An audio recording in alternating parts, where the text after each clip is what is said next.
Guys, we're coming to you live on Sunday night. That means only one thing.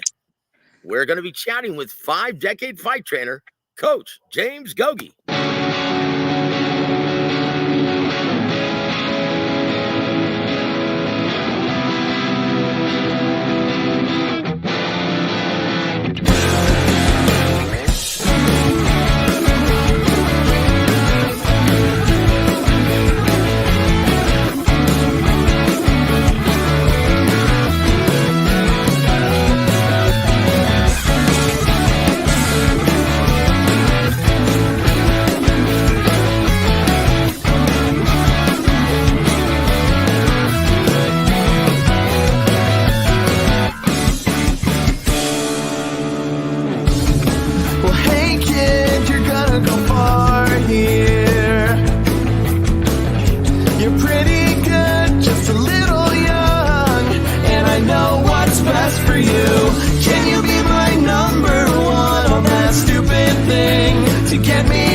Holdings proudly presents Warwick Radio with 5-decade fight trainer, Coach James Gogue.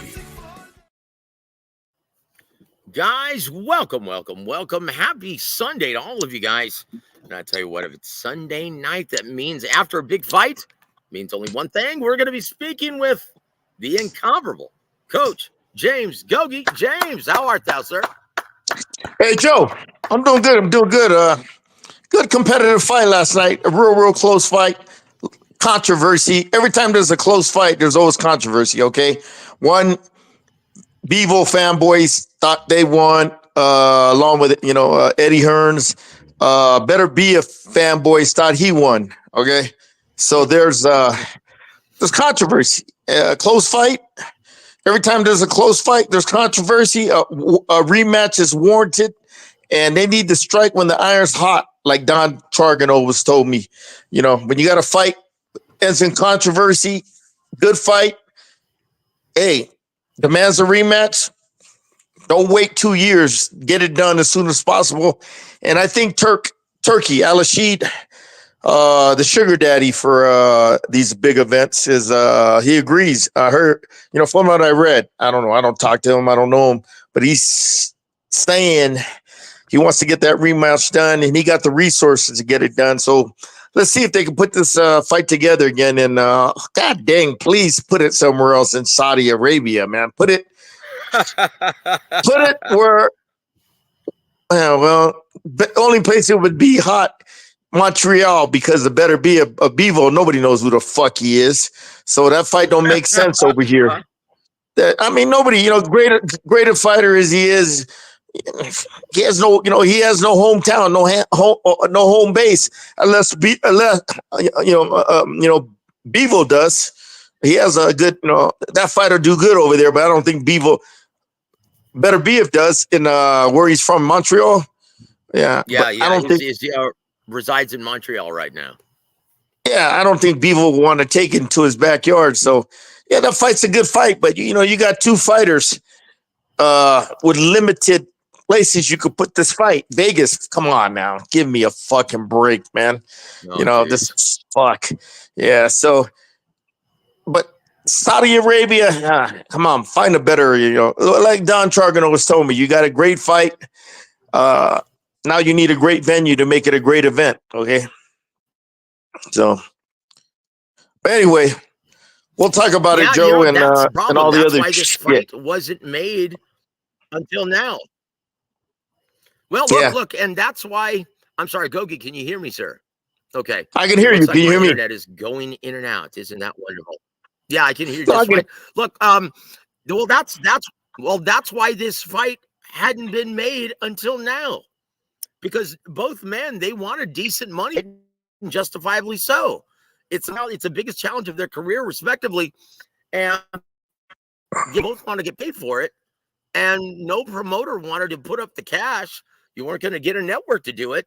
And so now, Turkey Al-Sheikh is the only reason why this fight was even made, why we even saw history yesterday. First light heavyweight champion, crowned in what, about 40 years, 30 years, something like that, undisputed light heavyweight champion. Since what? Michael Spinks? Yep, since Michael Spinks. That's it. Okay. He beat Braxton for So the unified title. Yeah. Or Kwai, yeah. that's right. Dwight Muhammad Kwai. Yeah. That's Want to right. hear a And story, so, Joe? Want to hear? You want to hear go a ahead, sir. story? Let's hear it. Yeah. Yeah, I remember that because Michael, I talked to Michael, it was a few years back. We sat down and just started chatting, and then he told me going into the fight, he felt real confident he could beat Braxton. I said, "Why is that?" He goes, man, I sparred with him at the Joe Frazier gym when he was training over there, and he goes, I handled him no problem. Going into the fight, I knew this guy wouldn't be a problem for me. That's what he told me. No shit. Yeah, Michael. Yeah, he Wow. goes, he goes, he goes. When I sparred him, he just wait. If you ever saw that fight play out, it was just like in sparring. Michael told me. Yeah, he said, and it was real. He said it was real easy work. So going into the fight, he didn't have a problem. Back then, there was only two sanctioning bodies: the WBA, the WBC. There wasn't the IBF or the WBO. So you know what I mean. That's right. So that's why it was easier to make the fight. Because you didn't have to deal with four fucking sanctioning bodies. You only had to deal with two, and Spinks. Spinks handled him easily for that fight. Yeah. Well, I tell you what, he sure did. And Spinks, an all-time great light heavyweight fighter. Once I, again, after that, moving up. Oh, geez. And he actually was a first guy to beat Larry Holmes. Chingao. knock, Even knocked beat the shit out of Jerry Cooney too. lost the decision. Yeah. Yeah, and there it is, and there it is, and there it is. Toby Bartlett says, well, Michael Buffer announced that Roy Jones Jr. was going to win the light heavyweight undisputed. See, I wasn't sure about that. Because I didn't think the other title holders ever wanted to face Roy Jones Jr. in his prime. I didn't think he ever did it, but we'll see.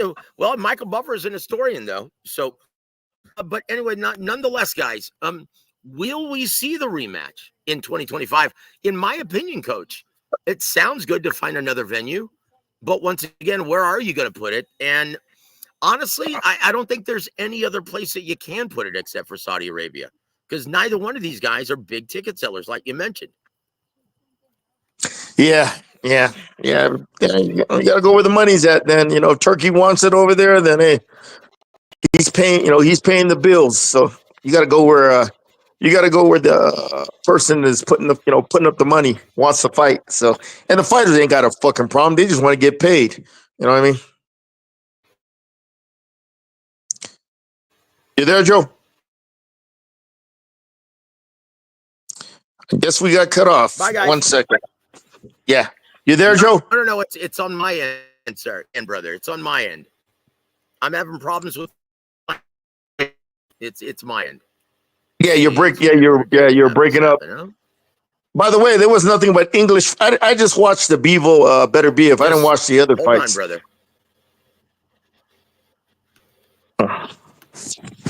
Oh, hold on.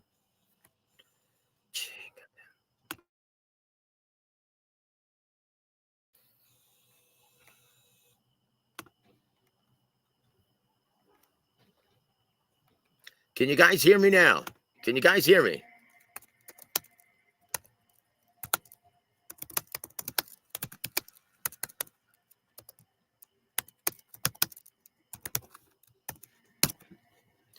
Guys, can you hear me now? Coach Gogue, are you there, sir?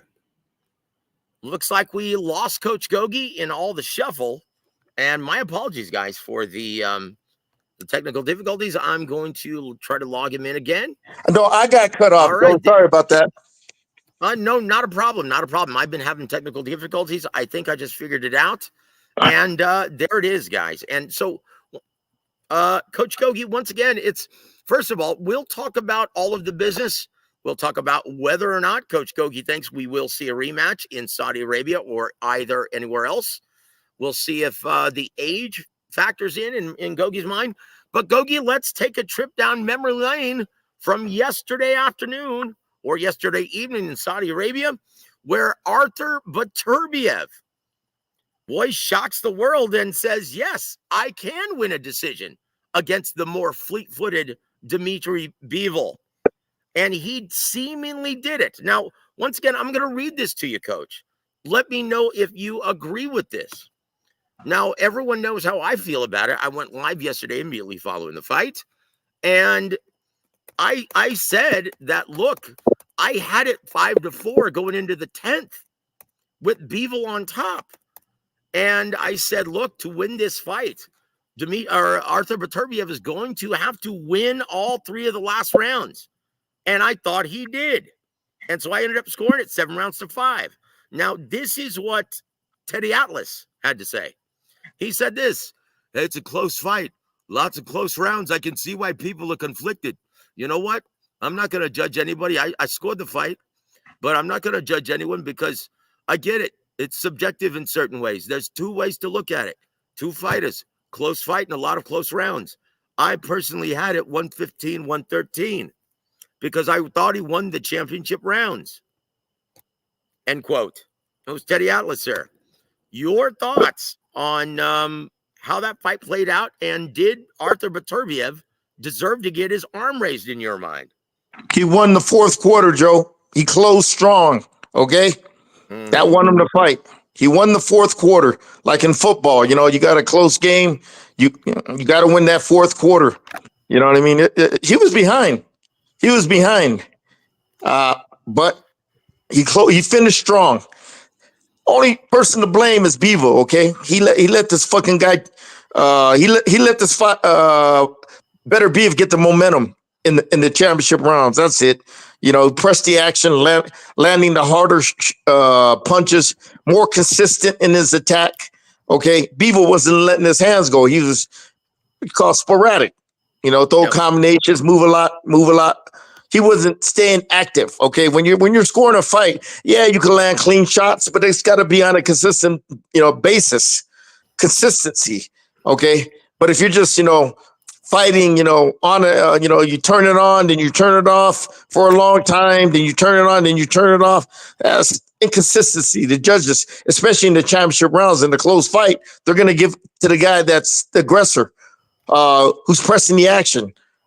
That's establishing ring generalship, okay, control of the fight, and Beterbiev, you can see him every time he hit him, boy, he moved him. You know what I mean? He had bricks in his hands, sledgehammers. Okay, even when Bivol was blocking him, boy, to me it was hurting him. You know what I mean? So, yeah, Bivol was just a physically stronger, hungrier fighter in the 4th quarter. So. Yeah, he deserved this. 115-113 was fair. A draw, would have been, 115-113 is fair for Arthur. You know what I mean? Yep. Just the physical strength, the punching power. Was the difference. Moving him, even though Bivol was blocking him. You could see he was getting moved backwards. He was, you know what I mean? He was getting shook, not hurt, but, you could see it's like, oh, my God, I'm blocking these punches. And, man, it's like an earthquake hitting me. You know what I mean? Sledgehammers hitting me.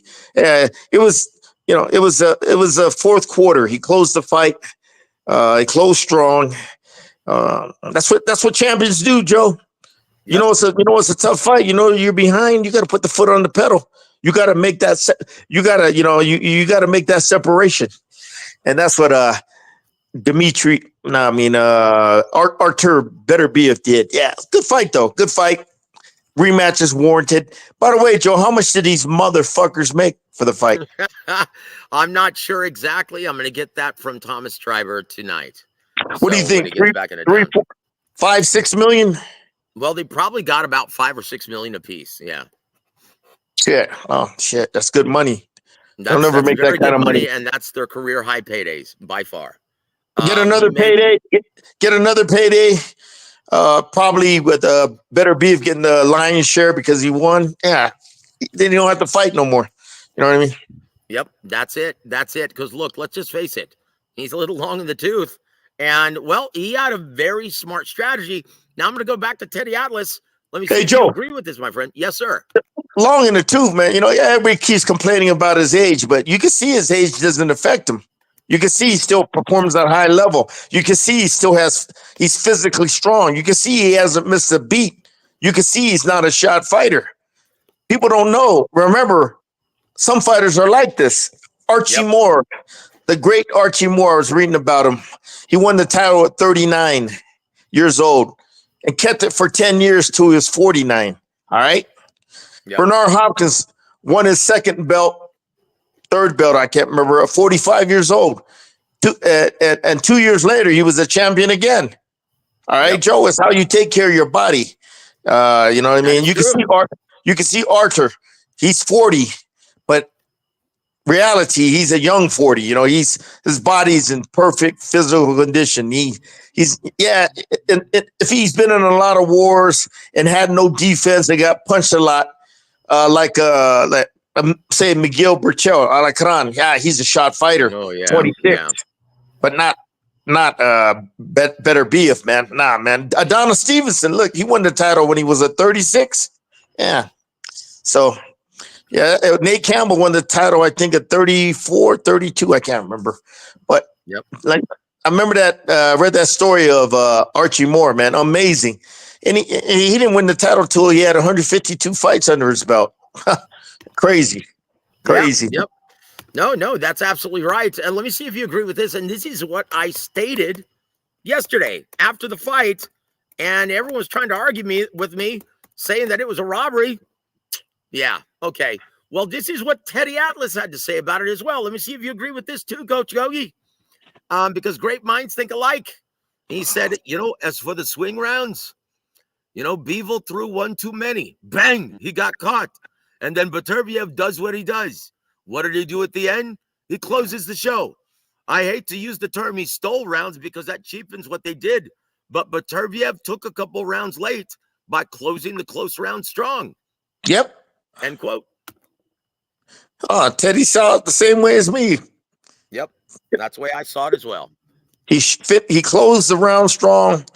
He dominated the fourth quarter. Okay. If you want to make an analogy to football. But anyway, yeah, you're always going to have people, with controversy and all that in a close fight. But that's why a rematch is warranted. And I'm pretty sure Turkey wants it. He already mentioned it on the internet. He wants a rematch. So it's going to happen. Now you got to get both parties to agree. Now you're just going to have to agree on the money. It ain't going to be a 50-50 split this time. I won the fight. I'm Beterbiev. I want the lion's share. I want 60% of the purse. Yeah. Yep.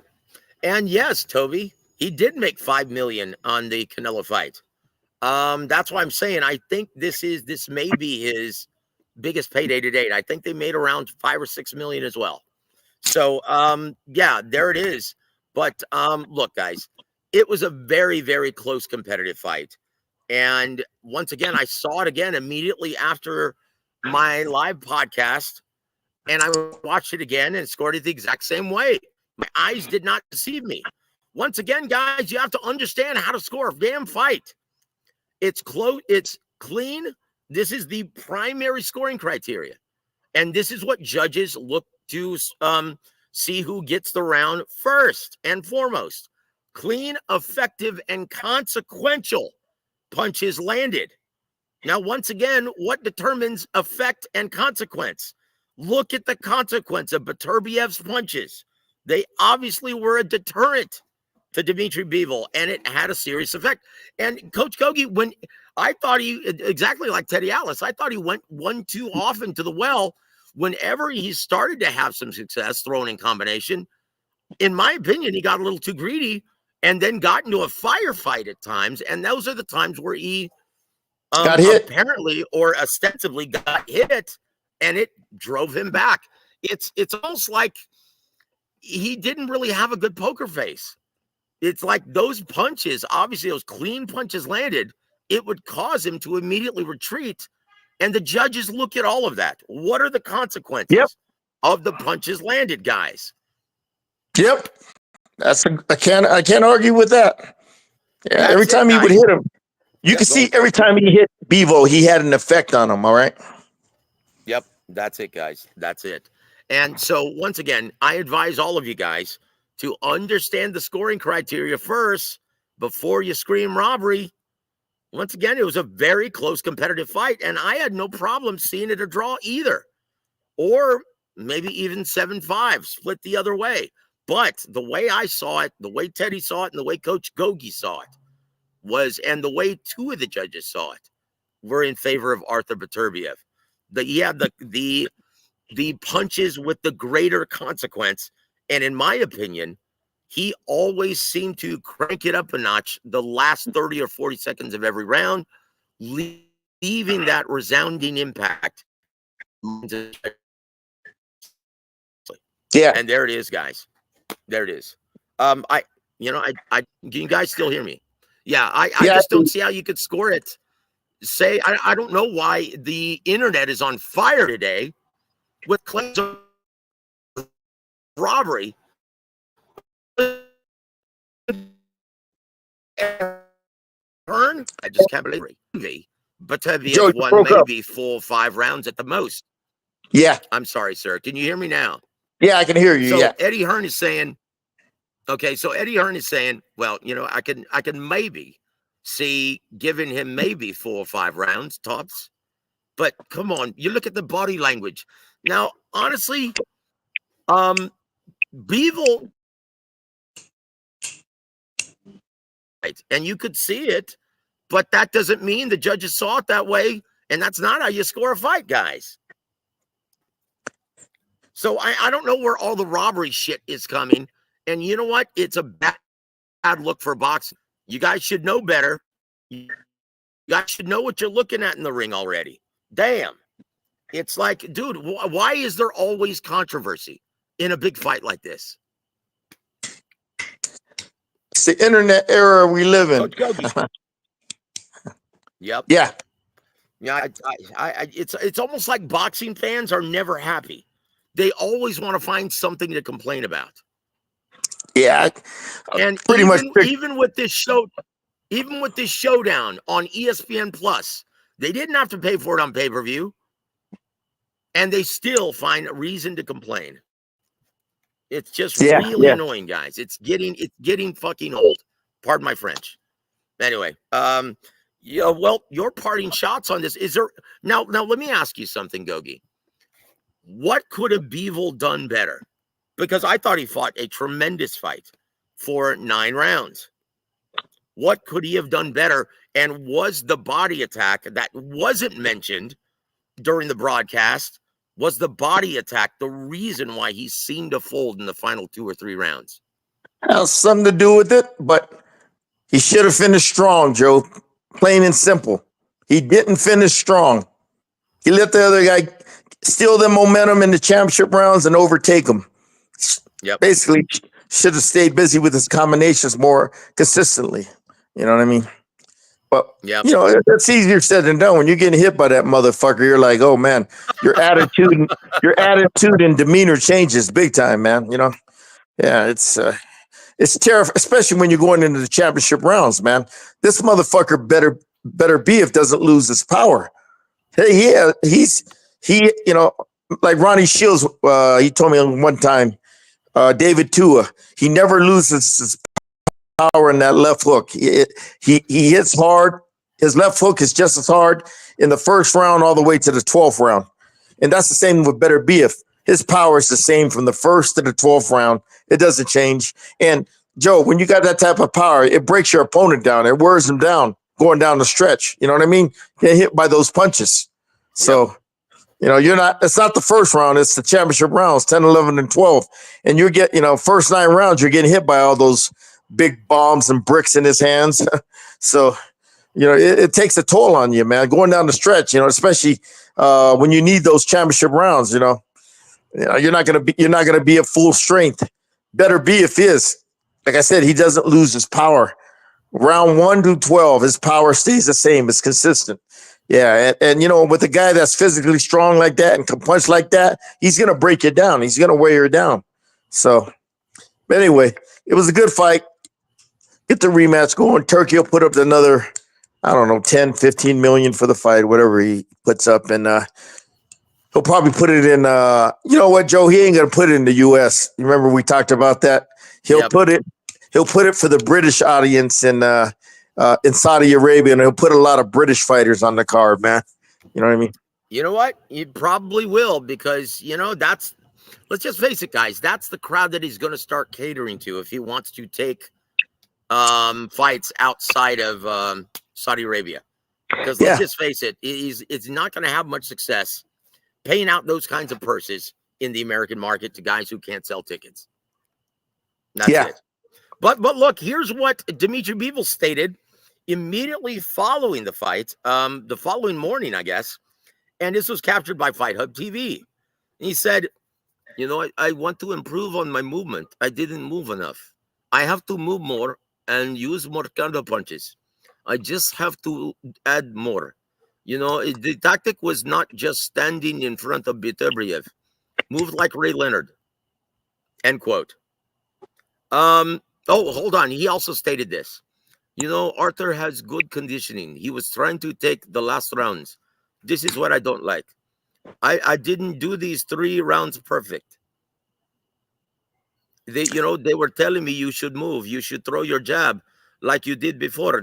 Don't stand in front of him. Don't be a standing target. And I felt at moments I could do it, but I was a little too cautious. My plan was to move a lot because I was watching a lot of Sugar Ray Leonard's fights before this one. Leonard Hagler. In all 12 rounds, Leonard was moving. Yeah, but he's not the ticket seller. Sugar Ray Leonard is. Yeah, but like I said, this guy's physical strength, punching power, as the fight goes on, it breaks you down.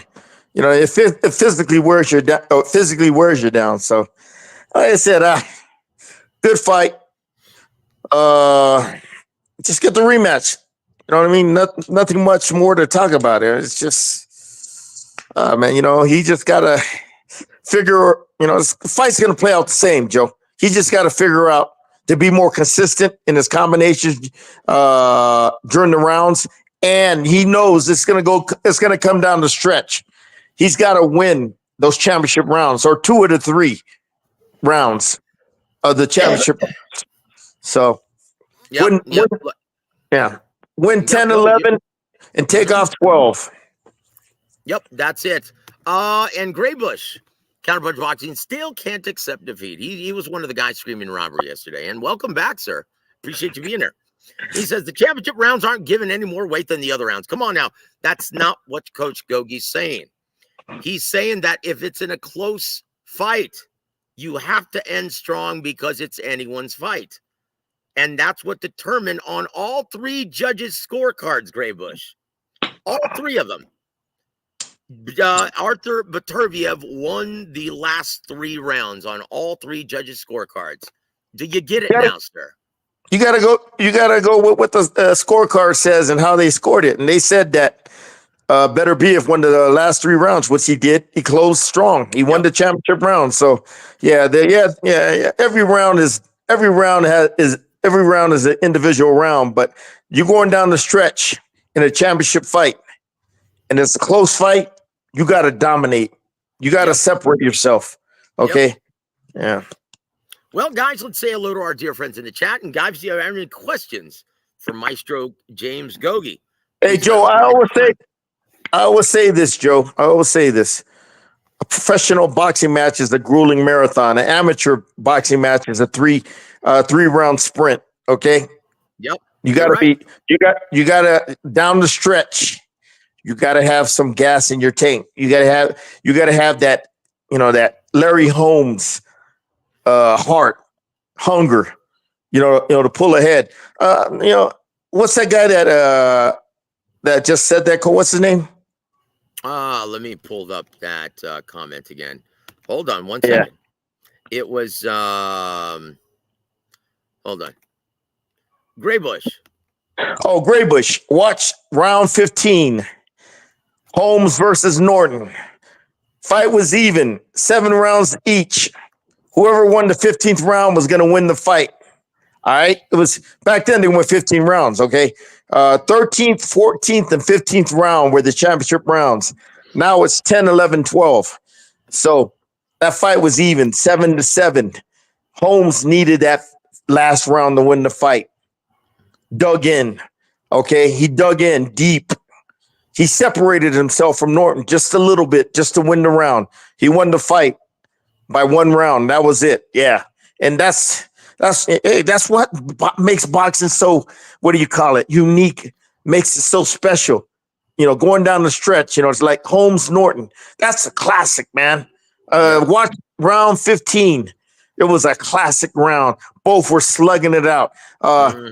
First 2 minutes, 15 seconds of the round, it was back and forth.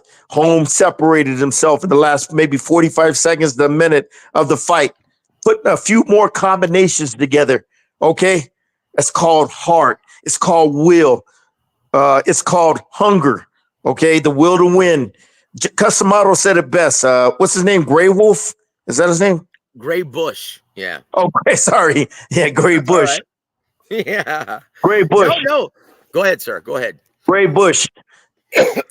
Customato always told young Mike, when a young Mike Tyson was coming up, he always told him the will to win always got to be greater than the skill to win.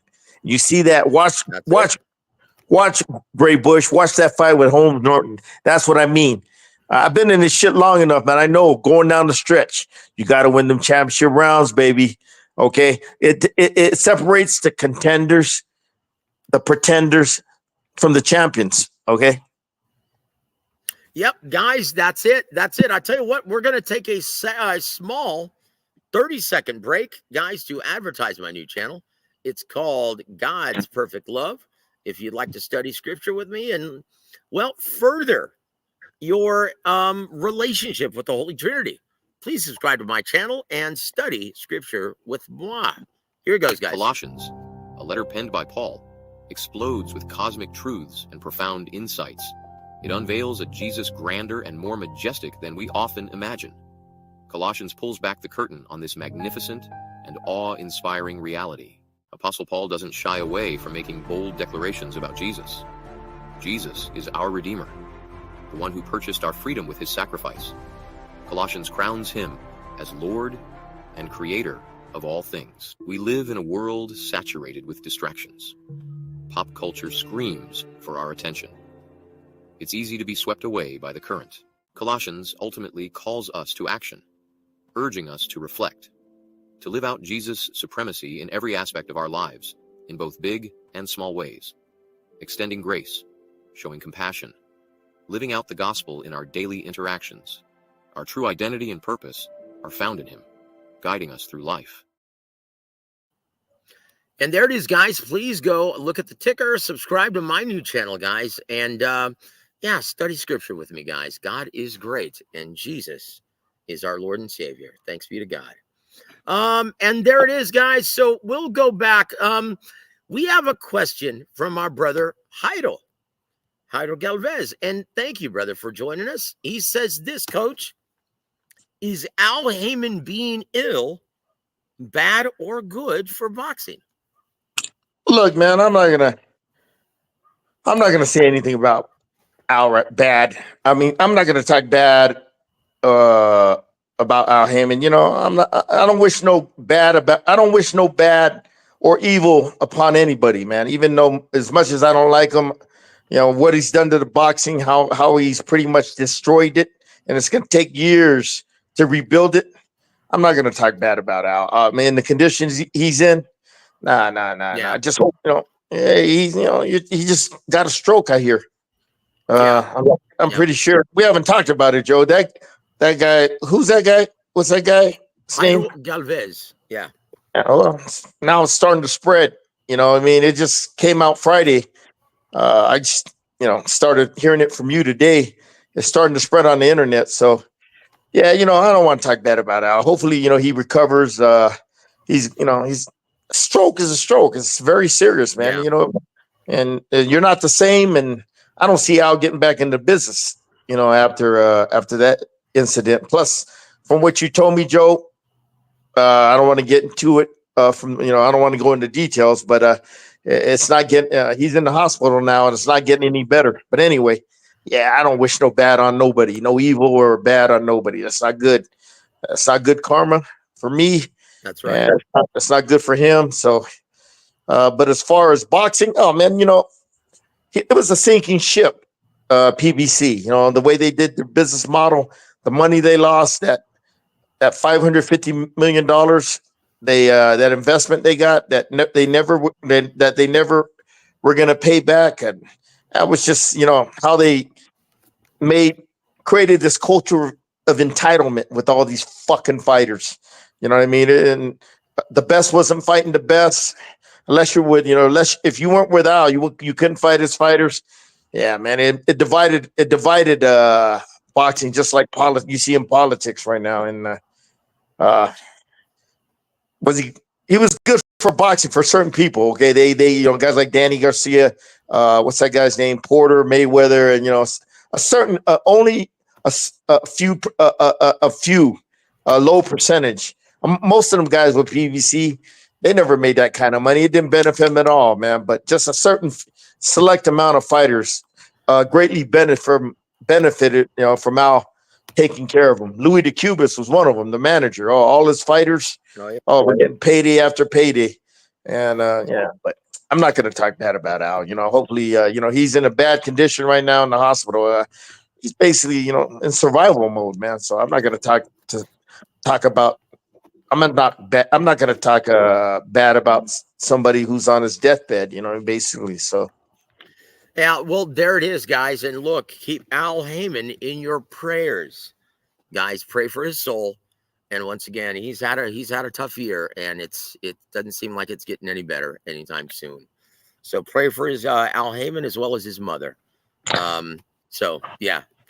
So there it is, guys. So yeah. So let's look. I want to know if you can settle this, Coach, because this is once again one of our extended family members. And it's a gentleman, is that same gentleman, Graybush. And you know what? Please settle this for us, Coach. He goes, let me find this. This is ridiculous. These dudes fight like statues, referring to Bivol and Beterbiev. And he says, Archie Moore was 1,000,000 times better than Beterbiev. The goose was fast as hell. Look, guys. Gogue is what we saw yesterday from Saudi Arabia in the battle for undisputed at 75. Was that boxing as good as it gets, as far as you can tell? Was that an elite level chess match, or is Graybush correct in his assessment? That was an elite, man. That's as good as you could get in the modern era. Oh yeah. The modern era we live right now, I know these guys ain't fighting like Archie Moore. They were fighting 4 times a month, or or they didn't have to wait 152 fights to get their title fight. But in this era, Graybush, it was 2 top fighters in the world at 175 pounds. Yeah, good as you get, man. Them guys, they were highly skilled, physically strong, mentally tough. But one guy was just he had a 6th gear, where Beterbiev only had 5 gears. That 6th gear he needed in the championship rounds to pull ahead and everything. But yeah, Moore's, like I said, the fighters, me personally, Graybush, the fighters back then were a lot better than the fighters nowadays. Oh yeah, you can't compare. Number one, they fought all the time. They practiced their craft all the time. They're always busy in the ring. Okay. Mm-hmm. All right. They stayed busy in the ring all the time, fighting consistently. That's how you get better, by fighting in live fights. Julio Cesar Chavez, look at his record. He had 60, 70 fights. He was fighting guys, staying busy with fighting guys with 8-3 records. I remember when he was 32-0. He was 32-0. He fought in Sacramento one time. And he fought a guy that was 0-4 or something like that. I can't remember. Yeah, he was just staying active, staying busy. That's what. Yeah, you know what I mean. Every time, it's different when you spar and when you fight under the bright lights. in a real fights, okay, with no headgear, 8-ounce gloves, okay? You only get better when you practice your craft on a consistent basis. The more you do it, the better you get at it.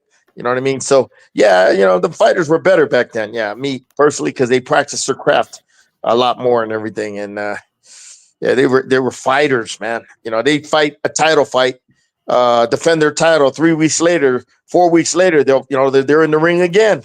You know what I mean? Incredible, them guys back then. Sugar Ray Robinson, Don Chargan, Hall of Fame Don Chargan told me, Gray Bush, in the first time him and Robinson, the first time he fought LaMotta, it was such a great fight, 10 rounds, war, that the public demanded the rematch. And they didn't wait fucking 2 years, 3 years to let it marinate again. They fought 3 fucking weeks later, Don told me. See, Don's from that era. Okay, he grew up as a kid watching these fights. He started promoting in 51. He knew Sugar Ray Robinson as a personal friend of his. Him and Marciano were personal friends of his. And he told me that fight was so good, they fought 3 weeks later. And get this, a week before the fight, Robinson wanted to stay sharp, so he took a tune-up a week before the fight against the number 10 guy in the world. I think it was Charlie Wilson, he told me. Yeah. 3 fights in 3 weeks. Because that's what they wanted. That they felt comfortable. That's all they knew was and they didn't want to stay out of the ring. They felt they got rusty if they didn't fight in a month. So Robinson he wanted that tune-up, and he did it a week before the fight. Unfucking believable. Just them guys, the activity of them guys, man, coming up.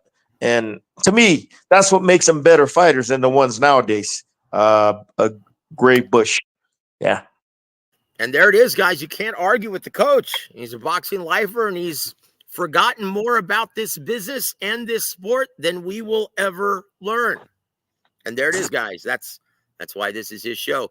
Let's say hello to our dear friend, Jesus M. Welcome to the show, sir. He says, Coach, Beterbiev, is he number 1 pound for pound now? Your thoughts, sir? I'm still going with Inoue. Who else is out there? Crawford, Usyk, then this motherfucker at 4. Yeah. You know what? I tell you what, it's to anyone who doesn't have him in their top 5 at least, they need to have their eyes checked, because he just beat an undefeated dominant champion in Beterbiev-Bivol, the guy who whooped Canelo's ass. And there it is. Look, put it this way, guys. If Canelo had put forth the same performance that Beterbiev did, yeah, you guys wouldn't be crying robbery. That's all I'm going to say right now. And I think I'm being pretty close to the mark, aren't I? You don't see Canelo begging to fight with Beterbiev, okay? No, dude, if he stepped in the ring with Beterbiev, he would have pee stains. Yeah. Now let's we're running out of time, guys. So Curb Stomper, brother, he goes, I hope the fight gets overturned. These commissions will never overturn decision. I hear Bivol Camp is going to file a complaint. No, he's not. He's going to work on the rematch. But I'll tell you what, because his name isn't Devin Haney. Okay? You got the wrong guy. And once again, thank you for being here, Toby. And I am so happy you purchased it where you are. Thank you, brother, for supporting your beloved boxing financially. You guys could all learn from a great fan like Toby Bartlett. There it is. Champ Ross, welcome to the show, sir. It's good to see you, my friend. Also, hold on, brother. Let me go. Oh, and here's my brother, James from the Boxing Source. You can hear us every Tuesday night. We're going to talk to Coach Ronnie Shields. Boy, he's got a lot to talk about. You know what? That's a perfect segue, Coach, into Ronnie Shields, young budding light heavyweight. He's got a date with Destiny in probably, from what I'm hearing, January 25th or the Saturday before the Super Bowl in February. And that's going to be David Morell Jr. versus David Benavidez at 175 pounds. Coach, do you like this matchup? And who do you give the edge to just by thinking about this matchup at 175? I haven't even thought about it. a lot, Joe. You know what I Well, mean? you usually don't have to. Oh, uh, man, Morell's a hell of a fighter. You know what I mean? Benavidez, hell of a fighter too. Puts his combinations together real good. This guy Morell's real athletically gifted. Southpaw, can punch. Yeah, it's a good fight, man. You know what I mean, Joe? It's a good fight on paper and everything. Yeah, he's a physically gifted athlete, natural, a Morell, but he's not experienced as Benavidez is. Yeah, but he's a southpaw too, so that's a different. That's a different type of animal when you got to fight a highly skilled southpaw, athletic specimen who could punch. So yeah, it's a good fight. It's a fight. Yeah, it makes sense. Because these motherfuckers are running out of uh, TV date or dates for PBC. Okay, they can't be fighting the bum of the week like they used to when Al had all that money protecting them. Okay, now they're gonna have to fight each other, plain and simple, baby. Yeah, it's a good fight. And Morell's, he's athletically gifted, athletically talented. You know what I mean? Early rounds, it's gonna give Benavidez problems. Okay, his talent, his speed, uh, his counter punching, southpaw style, punching power. Yeah, it'll get Benavidez's attention. That punching power. So he's gonna have to, an inexperienced fighter going down the stretch is not as good as is not as good as an experienced fighter like Benavidez going down the stretch. Okay, all right. That's why it's like I said earlier, professional boxing is a 12-round grueling marathon. Amateur boxing is a 3-round sprint. You know, yeah, you could start piling up them points in the early round, but the back half of the fight, okay, is where the fight's gonna be won. Then if the fight's close, going into the championship rounds, that's gonna be the separation. You're gonna have to need to win a close fight. Good fight though. Good fight. Let's see. Yeah, yeah. Let's see. Let me Yeah, see you know what? You this said stuff. motherfucker. I haven't seen that motherfucker in a tough fight yet, Morell. So let's see. Oh boy, Let's see how let's that's what I see, was just gonna say, Joe, Coach. You said, go ahead, Joe. sir. Let's see how he handles himself in the back half, the championship rounds in a tough fight. Yeah, you know what? You said that, and it immediately raised my eyebrows because I'm like, what did our mentor Don Chargan always say about a young fighter? Don't get too high on a young fighter until you see how well he can take a good shot. Have we ever seen David Morell Jr. take a solid shot or face any adversity in the ring? Nah, it's all pretty much been one-sided. He's been asking all the questions, but he hasn't been answering the questions. Okay, we'll see in this fight with Benavidez. We're gonna find out. Okay, Yep, we're gonna because find out, guys. Benavidez, as the fight goes up, from what I've seen, as the fight goes on, you know, he has that same, punch output and going down the stretch. He doesn't fade. Okay, let's see if this Cuban can handle it. Okay, early And rounds, of there, course. Early rounds, he's gonna get. Hey, you just got to be cautious. Don't get hit by them big left hands or that right hook of his. And just then as the fight goes on, you know, your rhythm. You should be in rhythm. Your timing, distance should be right. And start doing what you got to do. Putting the right combinations together. You know. and there it is. There it is, brother. I can't wait, guys. And once again, these suggested dates, proposed dates, are January 25th or the Saturday before the Super Bowl. I think is February 8th. And this is going to headline its own pay-per-view. Coach, and I know this is why it's on pay-per-view because of once again, it's just the distribution deal that PBC has with Amazon, but this isn't going to do well, Coach. Neither guy is a big ticket seller. This is a very compelling matchup, but it appeals to the diehard fan base exclusively. And that never bodes well for pay-per-view these days. Because let's just face it, diehard fans, the overwhelming majority of them, and once again, numbers don't lie, they steal this shit.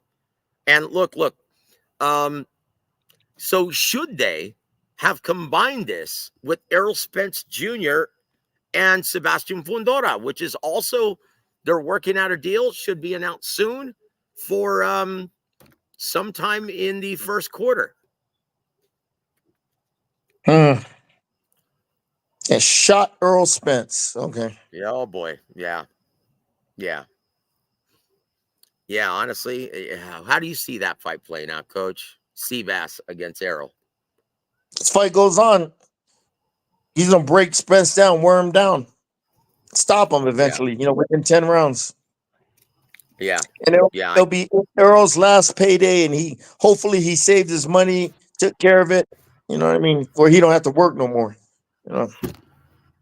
Yeah, because guys, he's been through enough, hasn't he? Jeez, oh gosh. But my point is, though, Coach, I really don't see David Morell Jr. or David Benavidez even surpassing or eclipsing. Well, let's just face it, even 70,000 purchases. I can't see it. Joe, that's Yes, not sir. my problem. I don't give a fuck. I don't give a fuck. I don't.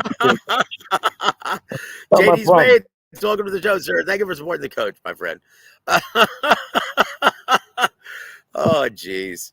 And Julio Martinez shows her. He says, "I can't believe Bivol's face looked like that after the fight." Guys, we've been telling you this guy's power is for real. Like, why are you guys surprised about that? Coach, you have any thoughts on that? Yeah, doesn't surprise me at all. He has high cheekbones. When you got high cheekbones, you're gonna swell up around the eyes. So see that, and when you got a guy that can punch like Beterbiev, you're gonna absorb facial damage. You know what I mean? He got a good payday, man. So fuck, that's what that's part of the game, man. But he got a good payday, 5-6 million. Yeah, he did all right, Bivol. Yep. There it is, guys. There it is. And T. Sanders, welcome to the show, sir. It's good to see you, my friend. He says, Coach Ronnie predicted the outcome of the fight on Joe's stream a few days ago. Well, so did Coach Gogue. Yeah. And thank you for noticing. Yes, we're going to talk to the coach on Tuesday. But right now, we've got Coach Gogue on the line. Coach, let me ask you something. Do you see the eventual rematch playing out any differently? It's gonna be the same, man, Joe. That Bivol. Look, you're fighting a physically imposing fighter like Bivol, who's gonna, apply his will. Apply his will on you. You know what I mean? You mean Beterbiev? Yeah. Yeah, Beterbiev, who's gonna apply, put his will, apply it on you, push it on you, and like I said, going down the stretch, man. It's just the God-given physical strength is the difference in the fight, the punching power. That's going to break, wear Bivol down. Any other fighter in the world can do this to Bivol. It takes a special, insanely physically strong fighter to do that. Okay, so it's going to be the same, man. You know what I mean? Plus, Beterbiev is going to, make adjustments, correct his mistakes on what he did wrong. You know what I mean? It might end faster. When you're fighting a puncher like this, when you're fighting a guy that's heavy-handed and a puncher like this in the rematch, he could stop Bivol within 10 rounds under. Yeah. I put it this way. I can't see it playing out any better for Dimitri Bivol. I thought he fought a great tactical fight, and he just came up short. All and Gogue had it spot on. It was the accumulation of punches, pressure, and it just got to him. And he folded in the final 3 rounds. Yep. The physical strength. Yeah. I seen it go. I see it in boxing all the time. You got a guy that's just physically strong, man, and just wears you down as the fight goes on. You'll see that in this fighter named Sugar Nunes, #1 contender for the 100 in the IBF, 130-pounder. Very similar to Beterbiev, physically strong, bricks in both hands, physically tough. Yeah. And he, as the fight goes down, his physical strength just wears you down, man. Yep. Sugar Nunes, he's He's in line to fight for the title, and they're both with Eddie Hearn, so you know he should knock out that Carsey, whatever that guy's name is. Yeah, that Anthony, that IBF champ, whatever his name is, and everything. There it is, man. There it is. And thank you, Julio, man. I appreciate you supporting the coach on this day. And let's see. Hold on.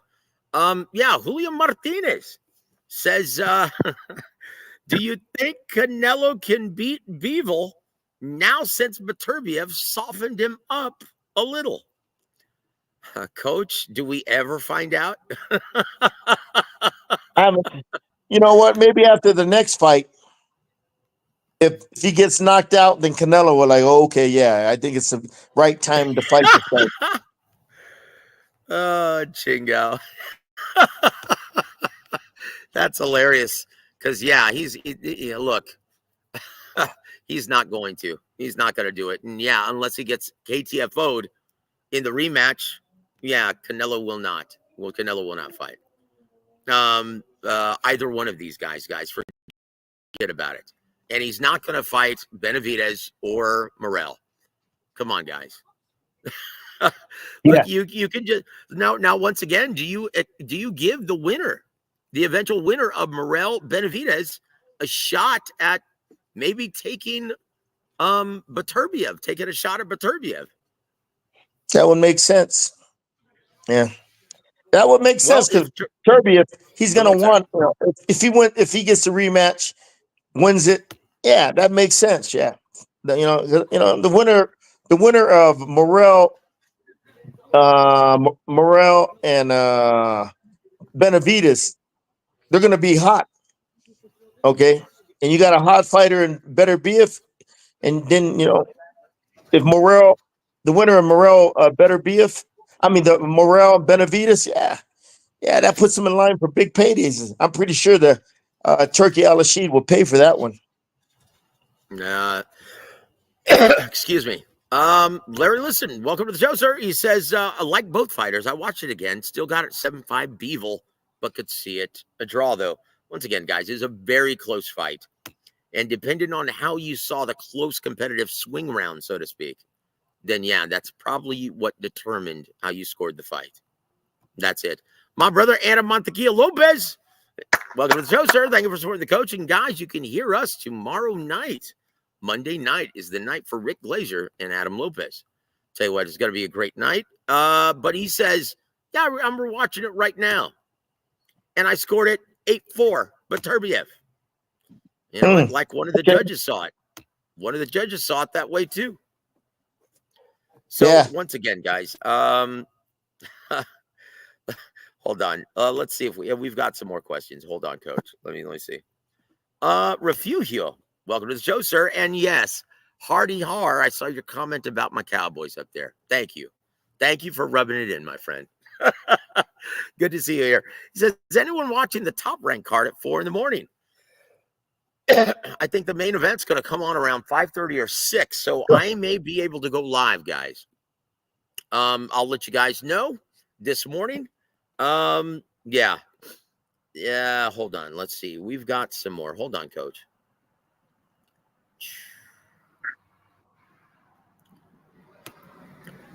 JD Spades, he says, Gogue, what type of fighting style do you focus on when training fighters? Fundamentals, baby. Starts with footwork, teaching them balance. Proper stance, correct proper stance. Working off the jab.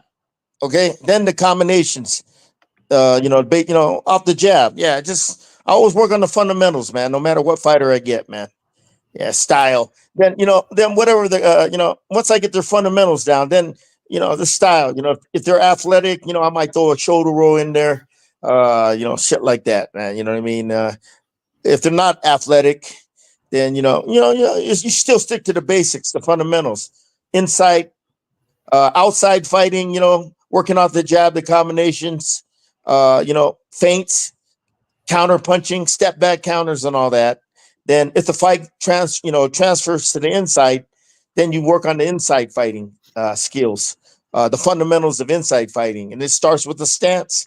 It starts with setting your feet good, balance, and teaching your fighter how to throw the short, sharp, crisp combinations inside, the compact punches like the uppercuts, the short hooks, the body shots, how to break your, you teach them the fundamentals of the short, compact punches on the inside, what to throw, from all angles.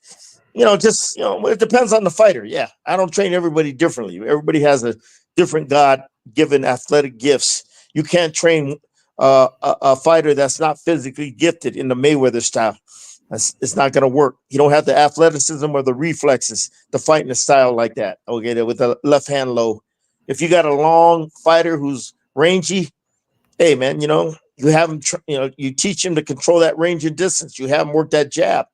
If he's athletic, then you teach him, keep to throw that jab from different positions, straight, the up jab, having his left hand low and throwing it up at a 45-degree, 45-degree angle. God bless you, sir. Different types of jabs, touching them a lot, keep them at range, mixing the jab up and down, the combinations and everything. Yeah, and movement, angles. Angles. How to box in circles, staying off the rope, staying out of the corners, keeping everything in the center of the ring. If the fight gets inside, then you got to teach him how to fight inside too. Teach him how to smother your opponent, so he doesn't doesn't get off on you, with them sharp uppercuts or hooks. Teach you how to spin your opponent, pivot around your opponent, all this shit. It's a lot of stuff, man. You know what I mean?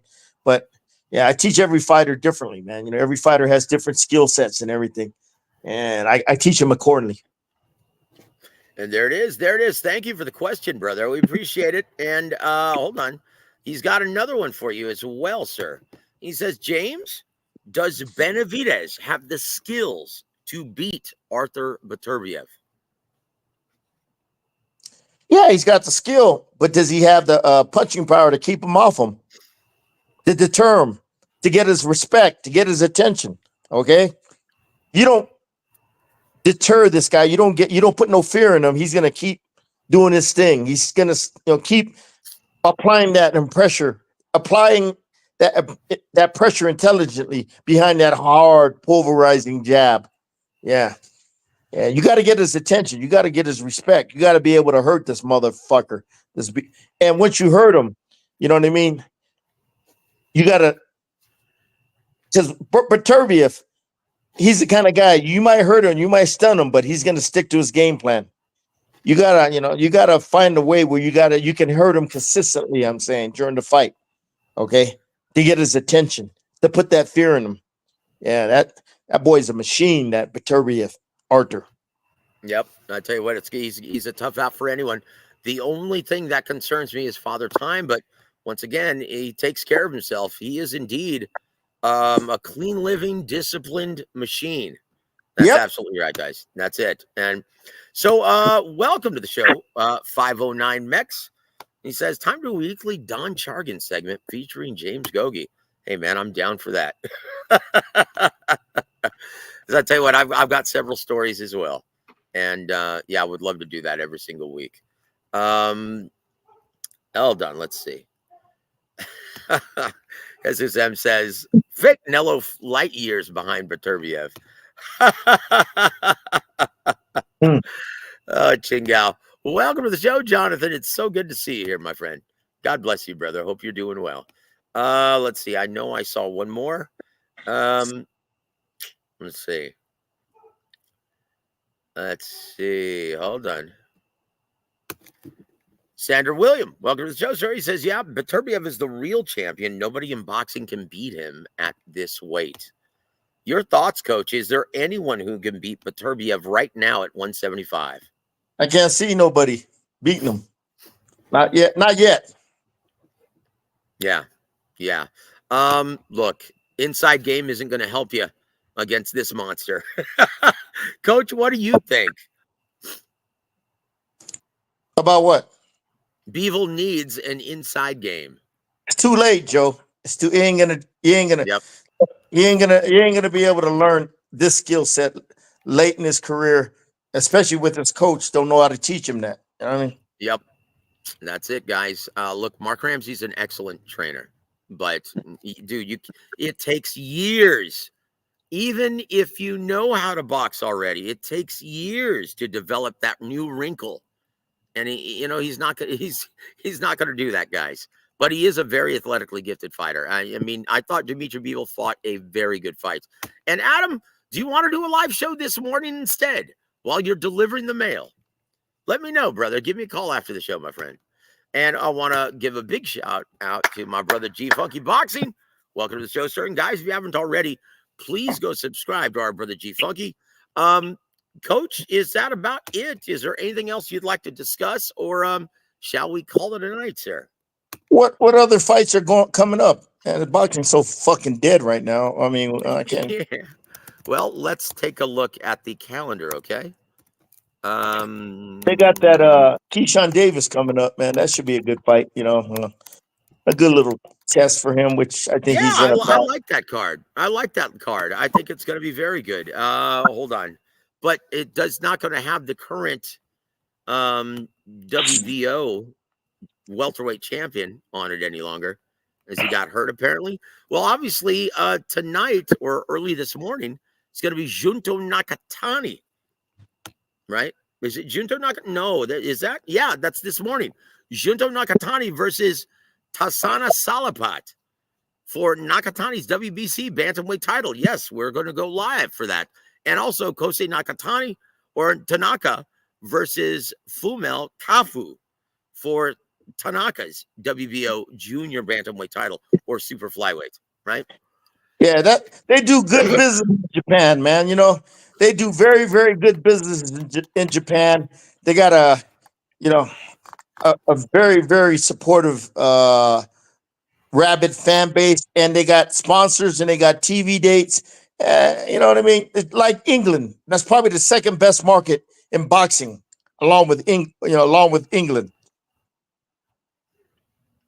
Yep, it sure is. And I tell you what, in Orlando, Florida, October 19th, Bakram Murtazaliev is going to be defending his IBF junior middleweight title against Tim Zhu. And that's going to be in Orlando, Florida. Let's hope that weather doesn't delay this any longer. But Coach Gogue, please explain to me this. Why is Tim Zhu so insistent on fighting in the American market? Hell, I don't know. Everybody, you want to be a star, they say you got to come to America. So well, at least that's the way it used to be.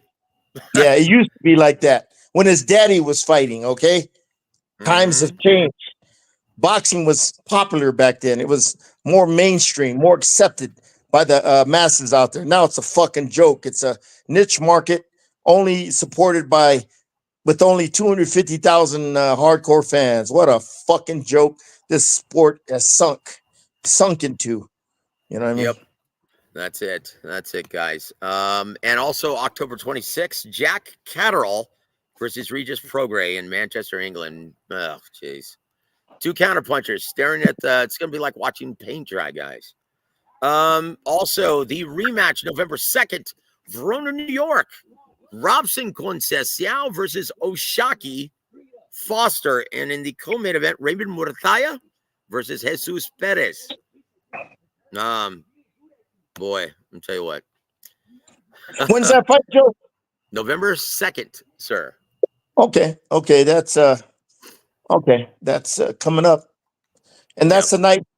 Floyd Schofield, Golden Boy's top prospect, he's fighting a guy named Rene Tejas.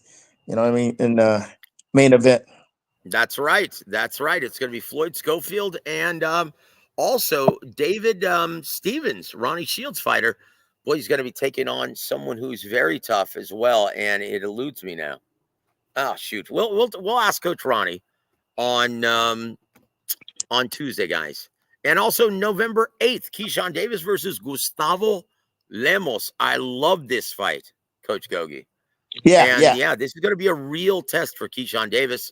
Also his brother Kelvin Davis is going to be, and then once again the return of Abdullah Mason in his latest 8-rounder, as well as Troy Isley. And then you've got November 9th, the following day, the return of Jerron Boots Ennis facing Karen Chakatsian. for Enes's IBF welterweight title, and the return of Bam Rodriguez in the co-main event versus Pedro Guevara. And then the following Friday, Mike Tyson versus Jake Paul, everybody.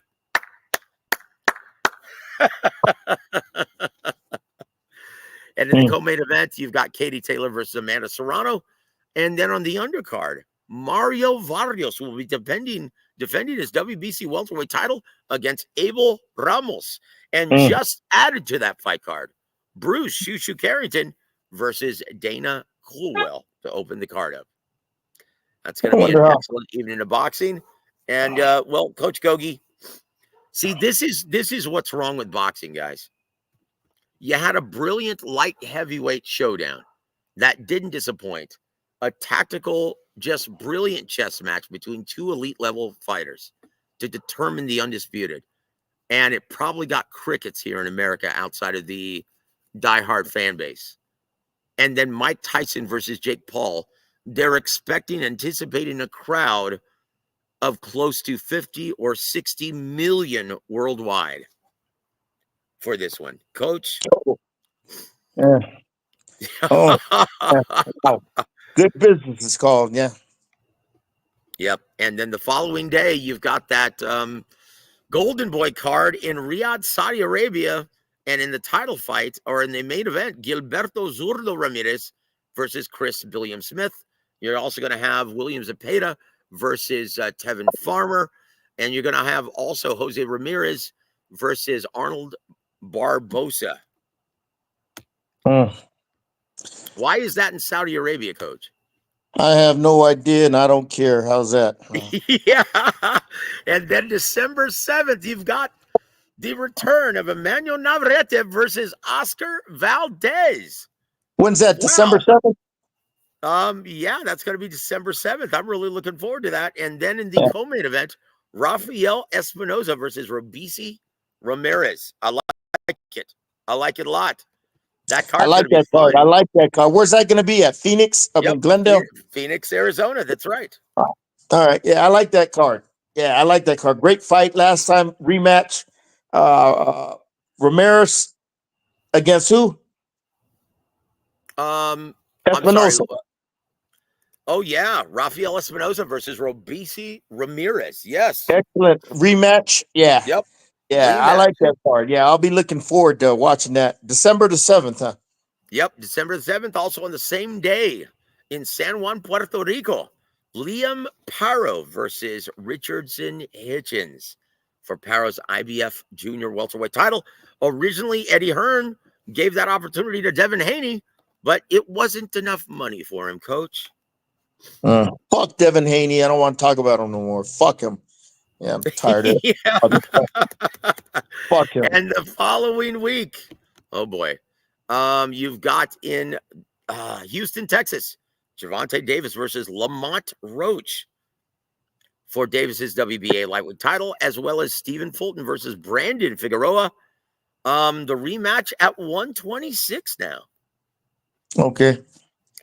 And then the following week, the big one, guys, the rematch between my candidate for a top choice for fight of the year so far. It's the return of Alexander Usyk versus Tyson Fury.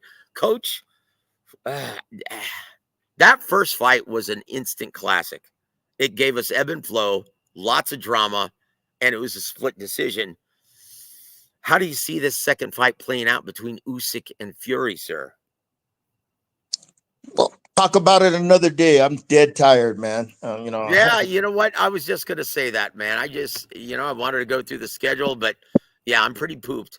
But God bless you, Coach. Any parting shots for our listening audience here?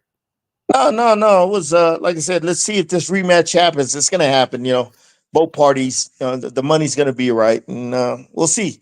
Well, they'll get a rematch and they'll get a payday again. And boxing goes on. Yeah.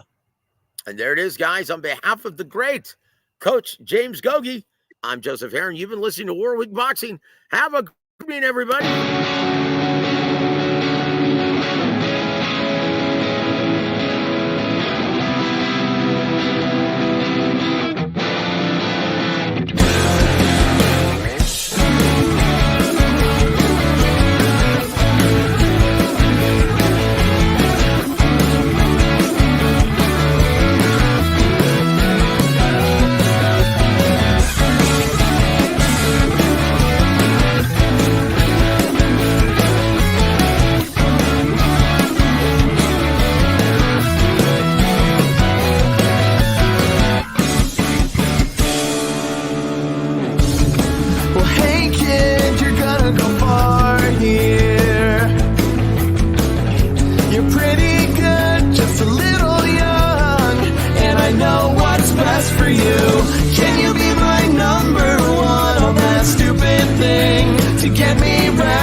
Advajan Holdings proudly presents War Week Radio with 5-decade fight trainer, Coach James Gogue.